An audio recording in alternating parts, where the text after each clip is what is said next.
Alright, welcome back to the channel. Warhammer Man back in the studio, and today we're going to do two things. We're going to take a quick look at this article on the new Kill Team Moroch box set that's coming out, and then also going to speculate actually on a couple things as well, and very interesting. So that being said, let's jump right in. If you're new to the channel, make sure to like and subscribe for reactions, reviews, news, painting, modeling, conversion tutorials for Warhammer 40,000, Kill Team Necromunda, Age of Sigmar, Little Horus Heresy, pretty much any of the Games Workshop tabletop games. So, just how juiced up can a Traitor Ogryn get in Kill Team Moroch? So obviously, leading up to like the previous Kill Team releases, they did like a bunch of in-depth articles and kind of showed off some of the operatives and everything. We haven't really seen that this time. We actually haven't seen much of anything as of late for this new Kill Team set. And with it already about to go on pre-order and be out real soon as well, we don't know a ton about it. So this is our first kind of, stat dive on this. So obviously they've been busy with the Horus Heresy stuff, so they haven't talked as much about this. So let's take a look at the most interesting model in the new set. As giant slabs of muscle and violent tendencies, corrupted Ogryns are often found among the forces of chaos, and the more free-thinking ones find frequent employment in the blooded kill teams.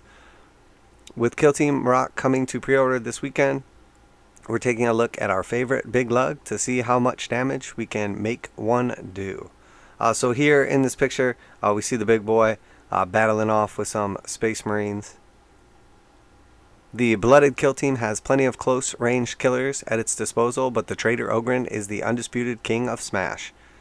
Packing more wounds than a space marine and a claw that can crush the Emperor's finest with ease, he's already a fearsome combatant without any help from his warp-cursed comrades. So here we see his stats block. Move is 3, which is pretty bad, but there are some ways to kind of boost that. APL 2, probably what we should expect. GA 1, defense 3, save is 5+, wounds 16. And then for the power maul and mutant claw, it's basically just one profile. So attacks 4, weapon skill, ballistic skill 3, damage 5/6, and then it has rending and stun. So overall, looking at this profile right off the bat, it is honestly not that impressive. 16 wounds is good, but it's not amazing. A 5-up save is pretty bad. Move 3 is also pretty bad. Everything else just right in line with what you would expect. I mean, APL 2 or APL 3, I mean, pretty much is the choice right there. So, would he have been too strong at APL 3? That's up to them, obviously. But with his attacks, he only has 4 attacks. So typically, like, combat-oriented models have 5 attacks each. 4 attacks is okay, but it's not great. And the 5th attack makes a big difference, in my opinion. Weapon skill, ballistic skill 3, again, is okay. Like most of sergeants and stuff are hitting on 2s. Most other operatives would be hitting on 3s or worse. Damage 5/6. Obviously 5 minimum damage is really strong. 6 damage max is okay. And then, it has rending and stun as well. So if you get a crit, it's good because you can get a second crit, but you only just get an extra 1 damage out of the second crit. So it's not like going from 3 to 6 or something like that. And then stun, again, is good, taking away your opponent's APL. Obviously, that's nice. There's also some other stuff that you can stack on this guy. So while he seems a little underwhelming at first, he kind of seems like once he's fully buffed, it'd be a next level. So tough to tell without seeing all the full rules. But overall, he looks good, but not amazing. Teamwork makes the dream work, though, and with a little TLC from fellow operatives, we can take the carnage much further. So again, we see kind of face off between a bunch of Marines and the blooded guard. First, we enlist the services of our good friend, the Traitor Corpseman, who spends all of his time he saves from not reading Astromilitarum ethics codes, developing potent combat stims. His regular dosage ability makes the Ogryn inhumanly tough all game long, while a quick spot of battlefield medicine ensures his melee weapons will be extra deadly. So here we see another guy. This is basically like the corrupted medic. And we'll see his rules here. So the model is pretty cool too. I like it. So regular dosage. At the end of the select a kill team step of the mission sequence. If this operative is selected for deployment, you can select one friendly blooded operative to gain a stim effect. See below. So basically at the beginning of the game, he gets to give one operative one of these stim effects, and then it looks like basically stims 1 AP. In the game, he'll be able to, again, use this stim ability for one of his AP. So select one friendly blooded operative visible to and within triangle of this operative. Then select one of the stim effects below. You can only select each stim effect for each operative once per battle. This operative cannot perform this action while within engagement range of an enemy operative. So every operative on your kill team can get each of these stims once per battle. So there's 3 of them. The selective operative gains 2d3 lost wounds. So basically a heal of 2d3 wounds. That is very strong. Until the end of the battle, the melee weapons the selective operative is equipped with gain the relentless special rule. So, getting rerolls basically is a really big deal, obviously. Until the end of the battle, each time the selective operative would lose a wound, roll a d6, and on a 6, that wound is not lost. So a 6-up shrug. So just looking at this, basically how it is, essentially at the beginning of the game, let's say we pick our Ogryn, and right off the bat, we give him the 6-up shrug. And then at the beginning of the game, we just deploy our Stimbro next to the Ogryn, and then as soon as you activate him, you spend your first AP, and then you can use, until the end of the battle, the melee weapons this selective operative is equipped with gains Relentless. So now right off the bat, he has a 6-up shrug and Relentless. And that's just on the first turn before he even gets to activate, assuming the stimmer goes first, and then stims him up. So pretty good. And then obviously being able to heal him up 2d3 wounds at some point in time during the battle is pretty cool as well. Definitely strong. I like it. The stim abilities or the heal abilities are pretty cool. Definitely a big fan. So, and we don't even know if that's all of his rules. So, and then next, selecting recon during the scouting step gives a big lad a free dash. And the Traitor Enforcer's aptly named Enforce action can spur him on further.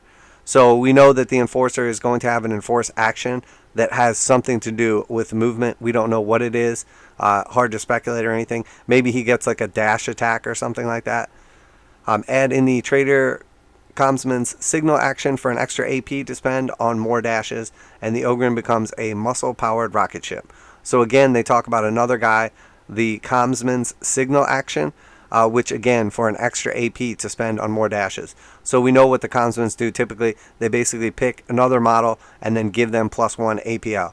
So we can assume that that's what this is basically on their description. So it should be pretty easy, obviously, with that setup to basically have this guy have a 6-up shrug, Relentless, and then also have a 3rd APL each turn. Assuming you use that combo. So pretty strong overall. And then obviously the pre-game dash, you could use that as well. You just have to be careful of the ranges for the signal and the potential heal. So, or potential stim, I should say. And then his own avalanche of muscle ability means that he's knocking wounds off his victims when he charges before that power maul even starts swinging, softening them up nicely for an epic beating. So avalanche of muscle, each time this operative finishes a charge action, select one enemy operative within engagement range of it to suffer a D3 mortal wounds. So you charge in to, say, 2 guys, one of them only has a couple wounds left. You could potentially kill one with the mortal wounds on the charge and then smash the other in combat. Or again, if it's just one guy, you're probably going to be smashing them pretty good. So pretty cool. I like it. Imagine the surprise on your opponent's face when their carefully concealed operative find themselves face to face with a very angry Ogryn before they've taken a shot. While he's causing mayhem behind enemy lines, the rest of your blooded operatives can spread out and take objectives at their leisure. That's kind of an exaggeration, because even if he dashes at the beginning of the game, I mean, that's like, he's just not that quick. I mean, trying to make it out like he is a little exaggerated. So pre-orders coming up on this. So that being said, so we took a look at the actual article itself, but let's pay attention to something else, because now I want to deep dive in here and take a look. There's been some speculation as to what you'll be able to use in the kill team. Whether you'll be able to use 10 or 12 Traitor Guard, we don't know that. Obviously, you have 10 basic guys with various operatives, and then the big guy and the Commissar. But more importantly, I actually want to talk about the Space Marines for a minute. So in this picture here, in the box set, we know you're going to get 2 of the 5-man squads that can make either infiltrators or incursors, just because that's what the kit does, plus the extra sprue. So in this picture, though, we don't see infiltrators and incursors. We don't even see that at all. Matter of fact, we see something completely different. We see this is a reaver right here in the back. This is a reaver right here. And then here we have an infiltrator. And then here we have one of the new upgrade bits on an infiltrator. So in this picture right here, we have basically a mixed kill team of infiltrators and reavers. So is it possible they just put a couple reaver models in this picture? Or is this an intentional signal that Space Marines actually are getting mixed kill teams again, which I think is what they need and would be absolutely awesome. I mean, having 6 guys is super cool, and there's definitely some ways that Space Marines can do well, like Death Watch specifically, or Grey Knights. But I don't think the actual regular kill teams, like the single troop, like single selection kill team, are going to be that great. Now, if you can start mixing kill teams again, that will be absolutely stunning. So that being said, definitely some speculation. But then we scroll down and we look in the next picture, and again we see something very similar. Obviously a bunch of the guard like facing off here, but here we see an incursor, here we see an infiltrator, here we see another infiltrator, here we see looks like another incursor, another infiltrator, and then right here again we see a reaver, which one, the reaver doesn't even come in the box obviously, and then 2, if you already have incursors and infiltrators, why is there a reaver in this picture as well? So now there's one more thing worth note also. There are in this picture 4, 5, 6, 7 Space Marines. So this could just be a picture. It could mean that, Space Marines are going to get mixed units with 7 models in them. Again, or it could just be a picture. So we really don't know. It seems unlikely that they would put a reaver in both of these kill team setups if you're not going to be able to take a reaver.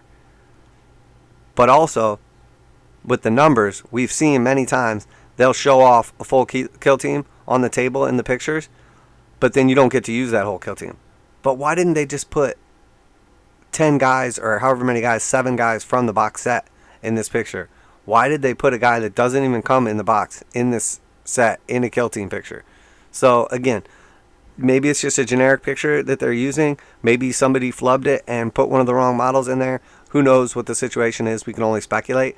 But there's definitely some signs that there's potential for 1, mixed kill teams, and 2, potentially more than 6 operatives. Now, in my opinion, I think they're going to keep it at 6 operatives because we really just got that bump on the 6th operative. And again, Space Marines are not that bad now, especially if you're going to use like Death Watch or Grey Knights. But the fact that there's a reaver in there and then we see infiltrators and incursors seems pretty strange to me. So if one of those things is going to be correct, they either get more than 6 operatives or they get mixed operative kill teams. I would say it's probably mixed operative kill teams and they stay at 6 models. So, but just wanted to talk about that, kind of speculate a little bit. Obviously, it's just pictures. We don't know if it's going to be true. We'll know very soon in the future, one way or the other, because we will have the new game, the new rules and everything in our hands. But I am optimistic for these Space Marines, and I think that would be a huge step for the game, as essentially like MEQ units or like Marine equivalents, Marine kill teams would all of a sudden be relevant again. So it is what it is. Definitely just a speculation, but kind of wanted to talk about those pictures, as we did notice some crazy details like the mixed teams, and then obviously 7 models, etc. Don't want to get too excited about it because we've seen stuff like that before, inaccurate pictures, etc. But it is definitely worth note seeing the mixed kill teams and potential that is going to be in the rules. So let me know what you think. Always like to hear your guys' opinions. Let me know if you're planning on picking up Moroch. Would that change your opinion on the game or on Marines in general if they get mixed teams or perhaps even an extra model?